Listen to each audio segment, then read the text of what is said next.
Hi friends, இன்றைக்கி night mini vlog தான் பார்க்க போகிறோம்.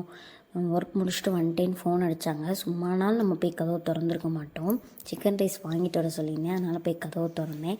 சிக்கன் ரைஸ் வந்து கொடுத்துட்டாங்க. சிக்கன் ரைஸ் வாங்கிட்டு வந்தேன்ல, மேகி கிண்டித்தா அப்படின்னு சொன்னாங்க. அதனால் ஸ்பைசின்னு சொல்லி போட்டிருந்துச்சு. எனக்கு ஒன்றும் டிஃப்ரென்ஸ் தெரில, நம்ம நார்மல் மேகி சாப்பிட்ற மாதிரி தான் இருந்துச்சு. சரி ஓகேன்னு மேகி ரெடி ஆகிடுச்சு. அதுக்கப்புறம் பிக் பாஸ் பார்க்குறதுக்கு வந்து எல்லாம் ரெடி பண்ணிட்டு உட்காந்தாச்சு. நானும் அத்தையும் சிக்கன் ரைஸ் கொஞ்சம் சாப்பிட்டோம். அவங்க மேகி சாப்பிட்டாங்க. சிக்கன் ரைஸ் பங்குக்கு வரக்கூடாது அப்படின்ட்டு வம்புழுத்துட்டே சாப்பிட்டுட்டு இருந்தோம். அப்புறம் பிக் பாஸ் பார்த்துட்டு எல்லோரும் சாப்பிட்டுட்டு இருந்தோம். மணி 12க்கு மேலே ஆயிடுச்சு.